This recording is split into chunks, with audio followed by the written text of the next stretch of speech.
My brother laughed when I pushed my chair back. Not awkward laughter, not nervous laughter. The kind of laugh that says I won. Wow, he said, shaking his head, a grin spreading across his face. Guess some people really don't know how to take an opportunity. The lawyer paused mid-sentence. My parents didn't say a word. No one told him to stop. The inheritance meeting was supposed to be quiet, civil, just paperwork, my mother had said on the phone. Nothing emotional. But the moment I stood up, the room shifted. The air felt tight, heavy, like everyone had been holding their breath and was relieved I was finally leaving. The table was covered in documents, house deed, savings accounts, investment summaries. My brother's name was already typed neatly at the bottom of most pages. Mine appeared once, then nowhere. Earlier, the lawyer had asked if I had questions. I had asked one. Are there any existing liabilities tied to these assets? My father answered before the lawyer could. That's not relevant, he said sharply. You're overthinking again. My brother laughed then, too. You always do this, he said. That's why you never get ahead. I remembered that moment clearly as I stood there now, his laughter still echoing. I hadn't argued. I hadn't raised my voice. I had simply slid the pen back across the table. I'm not signing, I said. My mother's head snapped up. Don't be dramatic. I'm not, I replied.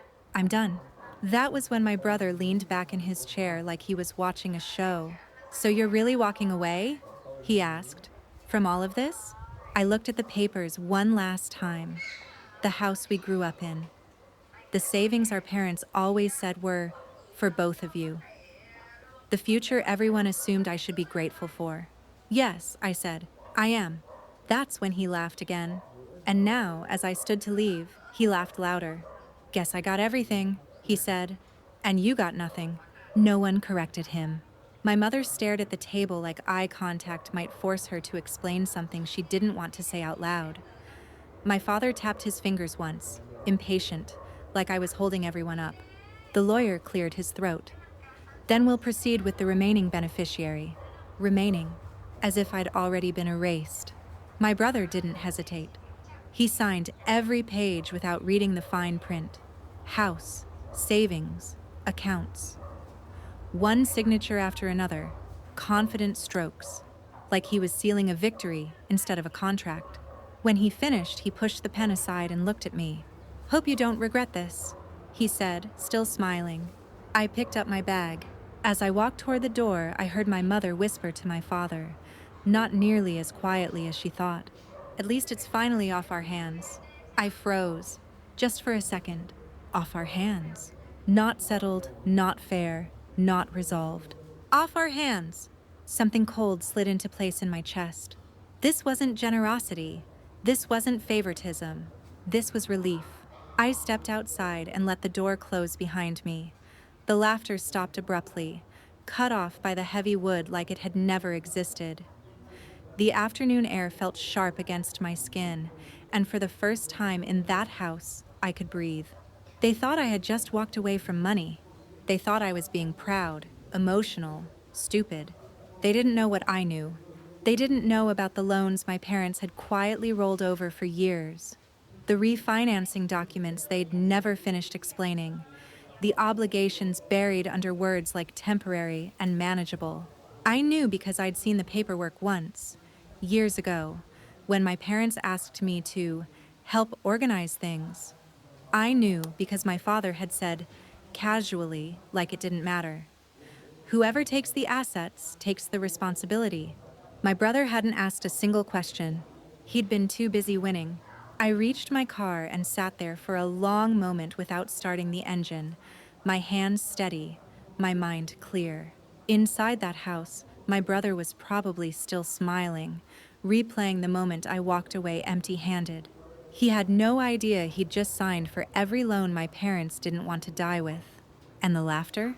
It was the last easy sound he'd make for a very long time. I didn't drive away right away. I sat in my car with the engine off, staring at the front door of my parents' house like it might open again and pull me back inside. It didn't. The curtains stayed still. No one came after me. That should have hurt more than it did. Instead, I felt something close to relief. People assume walking away is an emotional reaction, that it's pride or anger or weakness. But the truth is, I didn't walk away because I couldn't handle losing. I walked away because I knew exactly what I was leaving behind. Years earlier, long before anyone talked about inheritance, my parents had asked me to help organize some paperwork. That was the phrase they used whenever they wanted my time without my questions. I sat at the same dining table, flipping through folders while my mother cooked, and my father hovered nearby, answering selectively. That's when I saw the loans. Not just one, several. Refinancing agreements layered on top of older debt. Lines of credit tied directly to the house. Payment schedules that only worked if nothing ever went wrong, and interest rates stayed friendly forever. I remember pointing to one document and asking, "Why does this transfer with ownership?" My father hadn't even looked concerned. He shrugged and said, "That's standard. Whoever owns the asset owns the responsibility." He said it like it was common sense, like it was nothing. I didn't forget that sentence. After that, I started noticing things. Bills that arrived late, statements that disappeared quickly, conversations that stopped when I walked into the room. Whenever I asked questions, my parents brushed me off. "It's under control. It's temporary. We'll handle it." They always said we, but their version of we never included accountability. My brother never saw any of this. He didn't want to. He was the kind of person who trusted outcomes more than processes. If something looked good on the surface, that was enough for him. He liked clean wins, clear winners, applause. So when the inheritance meeting was rushed, when my parents pushed papers forward and avoided eye contact, I knew exactly why. They weren't giving him a gift. They were unloading a burden. And the moment I refused to sign, I saw it on their faces. Relief. Not disappointment, not anger. Relief. That told me everything. My phone buzzed while I was still sitting there. A text from my brother. "Guess you really didn't want anything after all." I stared at it, then set the phone face down. If I answered, I'd have to explain. And explaining would only delay what needed to happen next. He didn't need warnings. He needed time to run straight into the truth. I drove away. That night, I slept better than I had in months. No rehearsing conversations. No guilt spirals. No imaginary arguments. Just quiet. The next morning, my mother called. "You embarrassed us," she said immediately. No hello. No concern. "You made it awkward." "I didn't sign," I replied. "That's all." "You didn't have to leave," she snapped. "You could have talked about it later." Later was their favorite word. Later never came. My father took the phone next. His tone was controlled, irritated. "Your brother stepped up. You didn't. Don't act surprised if people draw conclusions." I almost laughed. "I'm not surprised," I said. "I just don't care." There was a pause on the line. That silence felt like a door closing. Over the next few weeks, I watched from a distance. My brother celebrated loudly. He talked about plans, upgrades, investments. My parents bragged to relatives about how responsible he was. No one mentioned the fine print. No one mentioned the loans, and I didn't either, because I knew how this worked. Debt doesn't rush. It waits. It lets people feel safe. It lets them spend and smile and laugh at people who walked away. Then it shows up with dates and numbers and no patience for pride. My brother thought I left with nothing. What I actually left with was distance. And distance, I'd learned, is the safest place to stand when the ground is about to give way. The first letter didn't scare him. I know this because he told me later in a voice that sounded embarrassed even before it sounded afraid. "It looked like junk mail," he said. "One of those generic bank envelopes." He almost threw it out. The loans my parents hid were never designed to arrive loudly. They didn't come with threats or flashing warnings. They came the way serious things usually do: calm, professional, and patient. That first letter was a notice of account review. routine, polite. It thanked him for his recent change in ownership and explained that certain terms would be reassessed. Reassessed is a soft word. It sounds optional. My brother didn't open it for 3 days. He was busy celebrating, busy telling people how clean everything had been, how smooth, how drama-free. He laughed when someone mentioned how strange it was that I walked away. She didn't want the responsibility, he said. I did. That sentence aged badly. The second letter arrived 2 weeks later. This one used numbers, balances, interest rates, a payment schedule that didn't match anything he remembered agreeing to. That was when he called my parents. They told him not to worry. It's just part of the transfer, my mother said. They always send those, my father added. We handled that stuff for years. Handled, another word they loved. My brother believed them, because believing them was easier than reading 20 pages of fine print that contradicted the story he wanted to keep telling himself. The third letter didn't ask for understanding. It stated facts, outstanding balances, deferred interest. A clause he had signed without reading that transferred full responsibility for all existing obligations tied to the property and accounts. He read that sentence 3 times before it landed. That was the day he stopped laughing. He called me that night, late, too late for casual conversation. Did you know about this? He asked. I didn't pretend not to understand. Yes, I said. There was a sharp inhale on the other end of the line. So you just I didn't let you do anything, I replied. You didn't ask. Silence followed, heavy, uncomfortable. They're saying the payments jump next quarter, he said. A lot. How much is a lot? I asked. He told me the number. I closed my eyes. That number explained everything. The rushed meeting, the relief on my parents' faces, the way my mother had whispered off our hands like a prayer. That can't be right, he said. The house isn't even worth that much. That's how deferred loans work, I replied. They don't care what feels fair. He swore quietly. Over the next month, the truth stacked up faster than he could dismantle it. Each letter referenced another account, another agreement, another obligation my parents had pushed forward year after year, assuming time would keep forgiving them. Time never does. My brother tried to fight it with optimism. I'll refinance. I'll sell if I have to. I just need to get ahead of it. But the structure was already in motion. Penalties triggered, interest adjusted, grace periods expired quietly, without drama or negotiation. The savings he inherited, the part everyone assumed was safe, began to disappear into minimum payments that barely touched the principal. Each payment bought him less time than the last. He called my parents again. They sounded tired now, defensive. We didn't think it would hit all at once. The bank changed things. No one could have predicted this. They stopped answering when he asked for documents. They stopped answering altogether when he asked for help. One afternoon, he showed up at my apartment unannounced. He looked different. Not just stressed, smaller. Like someone who had finally realized confidence doesn't count as protection. They're saying I'm fully liable, he said, dropping into a chair. Everything tied to the house. Everything attached to those accounts. Yes, I said. That's what ownership means. He rubbed his face with both hands. I laughed at you, he said quietly. Yes, I replied again. I thought you were bitter. No, I said. I was informed. That was when he finally understood what had happened.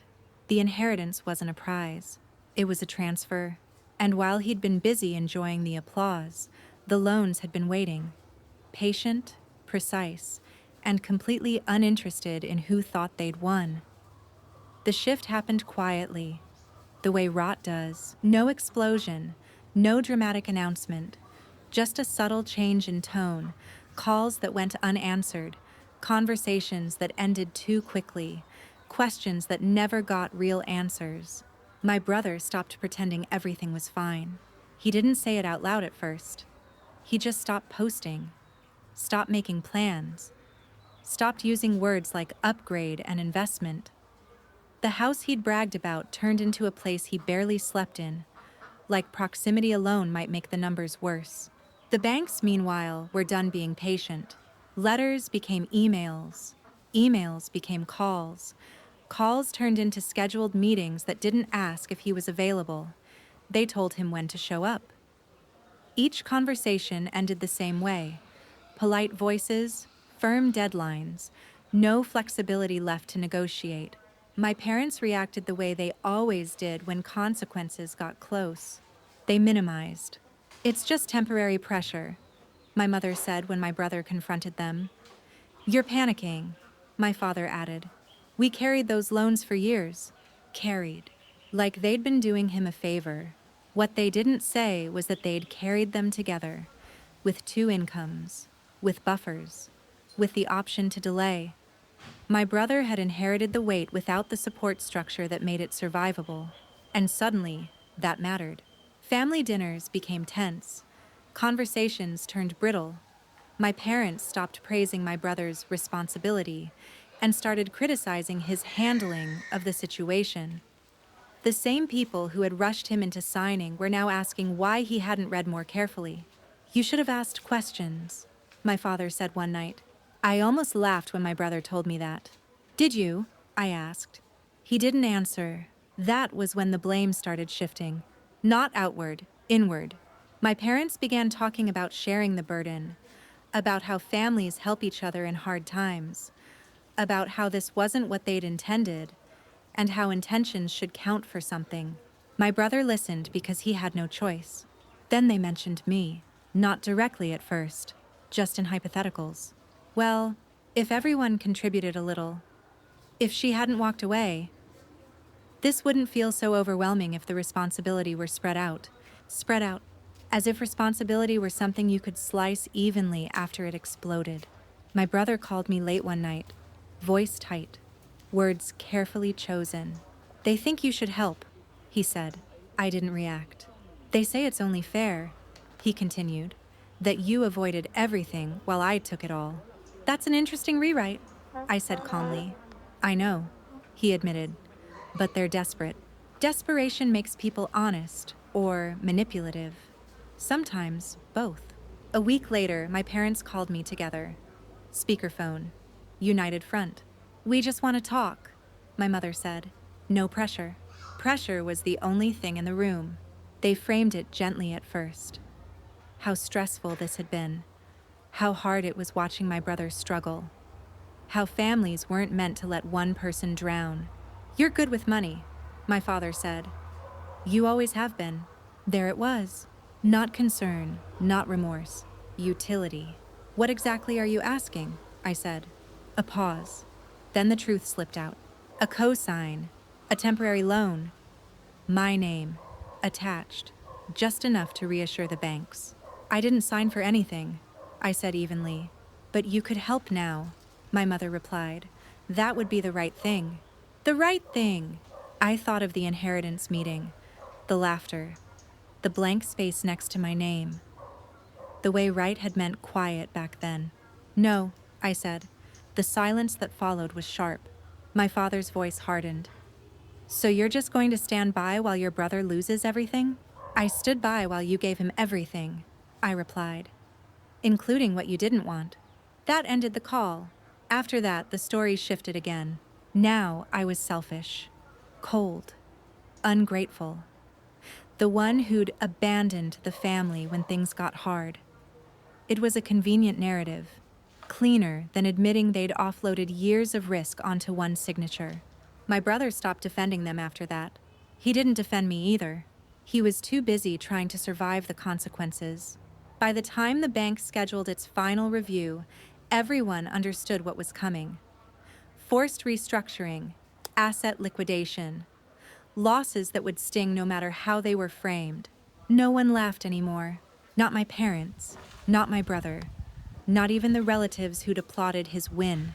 The inheritance had done exactly what it was designed to do. It revealed who was relieved, who was expendable, and who had seen the truth early enough to step aside. And as the collapse accelerated, one thing became painfully clear to all of them. Walking away hadn't been weakness. It had been foresight. The bank's final decision arrived on a Tuesday morning. Not by mail, not by email. By a scheduled call my brother couldn't postpone anymore. He told me about it later, his voice flat, stripped of all the bravado that used to come so naturally to him. "They're not negotiating," he said. "They're executing." That one word explained everything. The review had turned into a conclusion. The options my parents once called flexible had hardened into requirements. Either my brother met the new terms that required cash he didn't have, and collateral that was already exhausted, or the process would move forward without his consent. Liquidation, forced sale, damage control. The house was the first thing to go. Not ceremonially, not with dignity. It went on the market fast, priced to move, stripped of the emotional value my brother once bragged about. Open houses filled with strangers walking through rooms he had claimed as proof of his success, each showing shaved more illusion off what ownership had meant. The offers came in low, lower than he expected, lower than what the loans demanded. When the sale finally closed, the numbers didn't celebrate. They barely balanced. Most of the proceeds went straight to the institutions that had been waiting patiently in the background for years. The rest disappeared into fees. There was no check left over, no cushion, no moment where my brother felt like he'd salvaged something. The savings followed, gone in pieces, monthly, predictably, eaten alive by minimum payments that never touched the core of the debt. What my parents once framed as security had only ever been temporary insulation. Once it burned off, there was nothing underneath. My parents watched all of this happen with a strange mix of horror and distance. They didn't intervene. They didn't contribute. They didn't offer solutions. They said things like, "We wish we could help," and "This isn't what we wanted," as if intention still counted for something now. It didn't. When my brother finally confronted them, really confronted them, it wasn't dramatic. It was quiet. He asked them why they rushed the inheritance, why they avoided questions, why they never warned him. My father didn't deny it. "We were tired," he said. "We thought you could handle it." Handle it. That was their justification. Not love, not trust. Fatigue. My brother stopped arguing after that. Something in him shut down, not with rage, but with understanding. The kind that comes too late to change outcomes, but early enough to prevent repetition. He didn't call me to ask for help again. He didn't blame me either. Instead, one evening, he sent a message that surprised me. "You were right to walk away." That was all. No apology, no explanation. Just acknowledgement. My parents, on the other hand, struggled with the new reality. Without the house, without the illusion of control, they started shrinking. Conversations felt careful now, measured. They avoided talking about money entirely, like pretending it no longer existed might make it stop defining them. It didn't. Relatives stopped congratulating. Friends stopped asking questions. The story quietly corrected itself. The inheritance that was supposed to prove something had instead exposed everything. And me? I stayed where I had been the entire time. Outside the blast radius, I didn't gain anything from my brother's loss. I didn't feel vindicated or triumphant. There was no satisfaction in watching something collapse exactly the way I knew it would. What I felt was certainty. Certainty that I had trusted myself when it mattered. Certainty that silence had been a choice, not weakness. Certainty that not every exit is a failure. Sometimes it's an escape. Months later, when everything was finished, when the accounts were closed, the house sold, the debt restructured into something survivable, my brother and I met for coffee. He looked tired, but clearer. "I thought winning meant taking everything," he said. "Turns out it just meant taking responsibility for things I didn't understand." I nodded. "That's the part they don't advertise," I replied. He smiled faintly. "We didn't talk about our parents. We didn't need to. Some lessons don't require commentary. They just settle into place, heavy and permanent." As I walked away from that cafe, I thought back to the day he laughed while I stood up from that table. He thought I had lost. But standing there months later, With my life intact and my future untouched by obligations I never agreed to, I finally understood the truth. He inherited the assets. I inherited my freedom. And freedom, once you recognize its value, is the one thing no one can ever laugh you out of. People like to believe stories like this end with balance restored. Apologies, lessons learned, a family somehow stitched back together by the shared pain of consequences. That didn't happen. What happened was quieter and more honest.